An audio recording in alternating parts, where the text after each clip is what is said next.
Ahora, ese gran relato tiene algunos matices que es importante. Primero, habría que hablar de lo que yo llamaría la no España. Es decir, todas aquellas imágenes en las cuales aparecen representados episodios de la historia que no tienen que ver con la historia de España. Y son muchos, son muchos. En términos porcentuales suponen aproximadamente una cuarta parte de cuadros, un 25%, que no tienen que ver con la historia de España. Pero, ¿qué es lo que representan esos cuadros que no tienen que ver con la historia de España?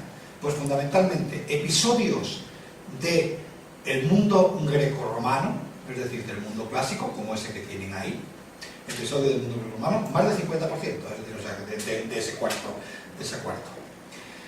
Eso es lo que tienen ahí, la muerte de Lucrecia. Para aquellos de ustedes que tengan más información sobre la historia de España, es un asunto mucho más complicado, porque esto no tiene que ver con la historia de España, pero sí tiene que ver con el momento histórico. Es decir, es un cuadro de 1871, es un cuadro que se empieza a pintar después de la Revolución Gloriosa de 1868, y ahí recuerden que Lucrecia, en el relato de la historia romana, era lo que había dado origen al fin de la monarquía y al nacimiento de la república en el Imperio Romano, en el mundo romano. Por lo tanto, no hay que hacer demasiadas elucubraciones para ver que Rosales lo que está contando es lo que acaba de pasar con Isabel II y por lo tanto con el origen de la república, y los que tienen que ver con la historia del primitivo cristianismo, ese entierro que tienen ahí de San Sebastián. Por lo tanto, ¿qué es lo que le están contando estos cuadros? Estos cuadros tienen un fuerte componente identitario, por lo que están diciendo es que la nación española no es un tronco aislado, sino que hunde sus raíces ¿en qué? En la tradición grecorromana, y proviene del mundo grecorromano, todas esas imágenes que tienen que ver con esto, y en el cristianismo, que desde luego es el gran mito fundacional. Hay otro porcentaje de cuadros que justamente afirman esa condición europea de la nación española, que son cuadros relacionados con Goethe, la obra de Goethe, la obra de Shakespeare, la obra de Dante, etcétera, etcétera. Por lo tanto, tienen también un fuerte componente identitario. Yo creo que eso no es necesario que nos dediquemos mucho a ello. Y después está lo que podemos llamar la España antes de España. La España antes de España. Es decir, España nace con los reyes católicos, pero ya era España antes. Ya era España antes. Y hay como otra especie de miniciclo previo de nacimiento, muerte y resurrección, que es esa España que lucha contra los romanos, que lucha contra los musulmanes, etc. Y ahí están todos esos españoles, los españoles, lo pongo con todas las comillas que ustedes pueden suponer, que lucharon contra los romanos. Es decir, lo que está representado ahí, en esa especie, digamos, si se fijan, es una especie de colección de las diferentes formas posibles de suicidio, ¿no? Desde que se clava un cuchillo hasta que bebe una cosa envenenada, etcétera, etcétera, y el ejército que está entrando por la puerta de la muralla. Eso es España. Es decir, esos son los españoles que lucharon contra los invasores que habían intentado conquistarla.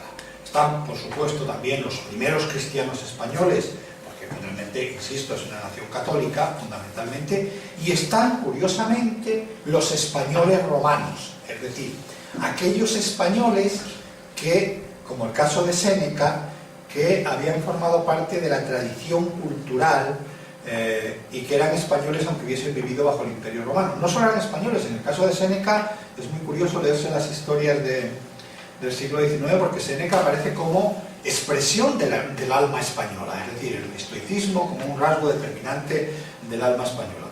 Yo no sé qué hubiese opinado Séneca si le hubiesen dicho esto, ¿no? Pero en todo caso, la verdad es que esa es asunción. Y por supuesto están los visigodos, porque claro, en este nacimiento hay muchos nacimientos y hay uno central, que es el momento en el cual los visigodos se convierten a la religión católica.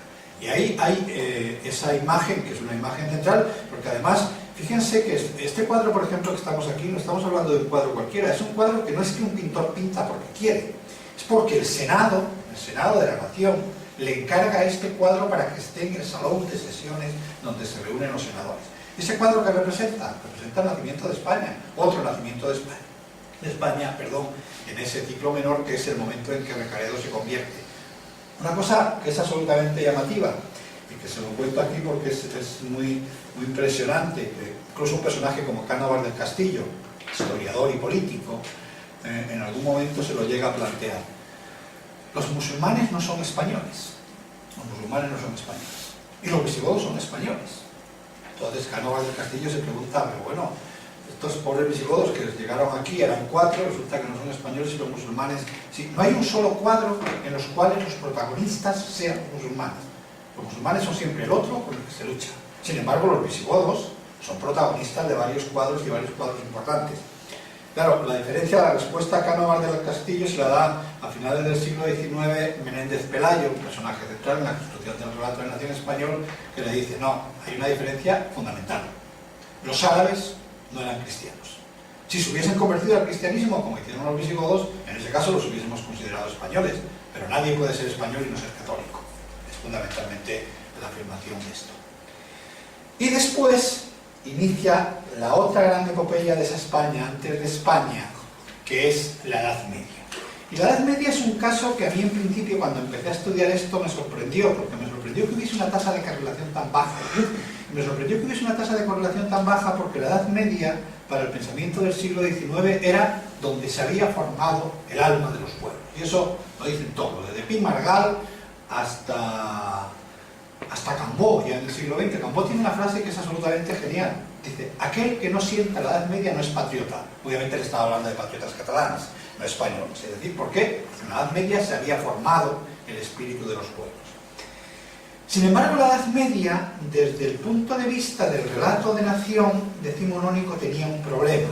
Y es que el país había estado disgregado en varias unidades políticas. Y recuerden que en el siglo XIX unidad política y nación se identifican y por lo tanto resultaba muy difícil de utilizar.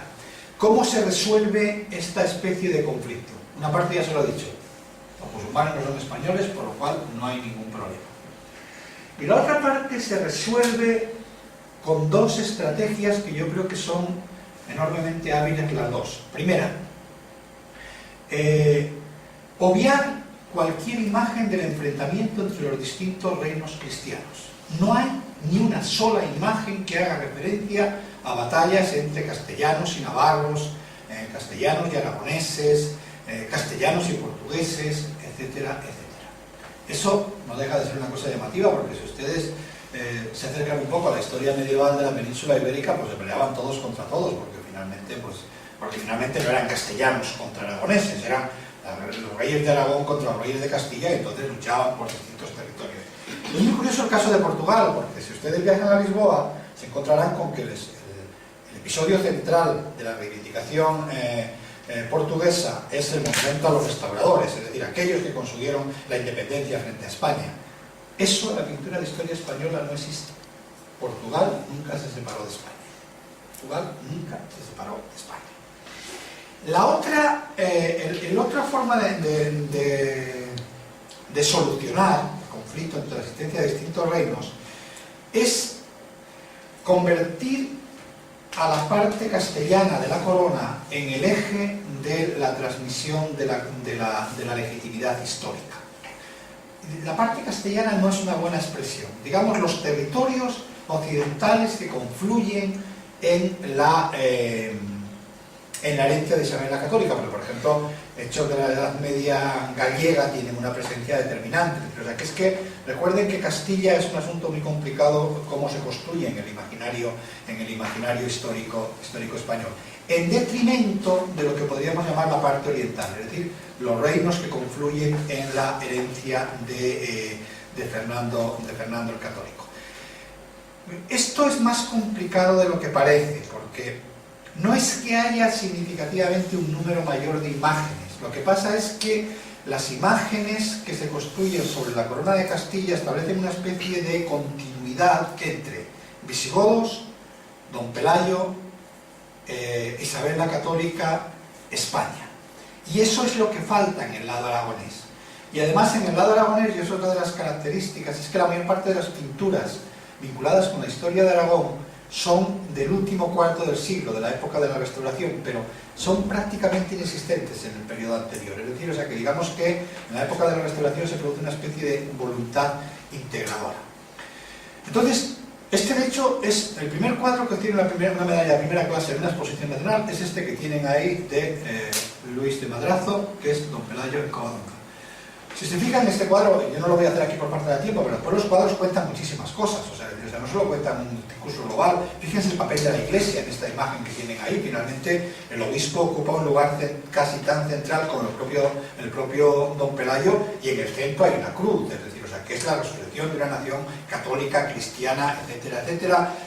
Hay esa imagen de una monarquía que tiene mucho que ver con la idea de una nación democrática, que es un discurso importante en el discurso español, una monarquía que ha sido elegida, es decir, o sea, don Pelayo ha sido aclamado, no ha sido nombrado por origen dinástico, etcétera, etcétera. Ahora, ese don Pelayo que aparece ahí es un personaje desde el punto de vista del discurso iconográfico enormemente complicado, porque no se sabe si es el último rey visigodo, el primer rey de Asturias, el primer rey de Castilla o el primer rey de España. No está claro de qué estamos hablando. Y yo creo que lo es todo, es decir, lo es todo. Ahora, en esa inclusión del pasado de Castilla, los reinos occidentales de la península ibérica, cabe de todo, caben escenas absolutamente secundarias, como esta que tienen aquí de Fernando IV el Emplazado. Es una historia, es una de estas leyendas medievales que son maravillosas. La verdad es que lo bueno de la historia de la Edad Media, perdón, del siglo XIX, es que escribían sobre temas mucho más divertidos que los historiadores actuales, ¿no? Pues entonces es que hay dos caballeros a los cuales el rey juzga y le dicen, los condena de manera injusta, le dicen, pues vendremos a pedirle las cuentas. Y entonces aparecen ahí con el reloj y le dicen, nada, ha llegado tu hora, ¿no? Te vas a morir, pinche desgraciado, ¿no? Algunas tienen una connotación política mucho más clara, como esta que tienen aquí de la jura de Fernando IV en las Cortes de Valladolid. Tiene que ver con algo que yo no les voy a hablar aquí, pero que es esa afirmación de una idea, de una tradición democrática que es lo que define el espíritu del país y que se remonta a la Edad Media. Esas cortes que tenemos ahí son unas cortes en las que el individuo que aparece en el primer plano, este que está aquí, es un representante del Estado llano y por lo tanto muestra la democracia de las cortes castellanas. No es necesario que les diga que confundir unas cortes medievales con unas cortes del siglo XIX, la verdad es que había que tener mucho valor, ¿no?, para hacerlo, pero en todo caso este cuadro, por ejemplo, es utilizado en un debate y uno de los diputados, porque es un cuadro encargado por el Congreso, está en el salón del Congreso, entonces uno de los diputados en un momento determinado, a mediados del siglo XIX, se dirige hacia los demás y le dice, ese cuadro que está representado ahí, representa un hecho que nunca ocurrió. Hasta ahí yo estoy de acuerdo con él. Y que sin embargo, ese cuadro es más verdadero que todas las imágenes, porque representa el espíritu de la nación española. El espíritu de la nación española. Y esas cortes eran mucho más democráticas que las nuestras. La verdad es que es un discurso absolutamente delirante, insisto, pero en todo caso es muy importante tenerlo en cuenta. Entre el lado aragonés que hay, pues lo mismo. Desde escenas absolutamente folclóricas, como esta que tienen aquí, de los amantes de Teruel, del cual aparece ahí toda la parafernalia de estos que no os voy a contar todas las leyendas, hasta otras con un contenido político mucho más claro, que es la reivindicación de un gobierno fuerte, la campana de Huesca, o sea, un poder ejecutivo que se impone y muestra esto. El caso del príncipe don Carlos de Viana es un caso muy complicado porque va a ser... Hay muchísimas pinturas del príncipe de don Carlos de Viana encargadas por la burguesía barcelonesa a finales del siglo XIX, porque es una forma de afirmar la legitimidad de Fernando el Católico como heredero de la corona de Aragón, Jaime el Conquistador, etcétera, etcétera. Pero llegamos a la parte central de este relato de Nania, que es el nacimiento de los Reyes Católicos. Y los Reyes Católicos, en el imaginario de la pintura de historia y el imaginario nacional español, representaban muchas cosas. Una, y quizás la más importante, para el relato de nación español del siglo XIX había una característica que definía al ser español por encima de cualquier otra, y era el carácter imperial de la nación española. Es decir, este no era un país de 3 al cuarto, sino un país que había combatido y conquistado la mayor parte del mundo y había creado el mayor imperio del mundo. Y ahí tenemos pues todas las imágenes, incluida esta que tienen aquí, que es una de las imágenes, digamos, reales, entre comillas, del hecho histórico, que es el descubrimiento de América. Colón va a ser protagonista de decenas de cuadros sobre este esquema. Eran los que habían conseguido la unidad nacional. Entonces ahí, claro, el número de cuadros en los cuales se representa la conquista de Granada es un asunto absolutamente apoteósico, pero además lo importante no es lo que cuentan los cuadros. Hay un cuadro que no Bueno, se lo he puesto aquí, que es el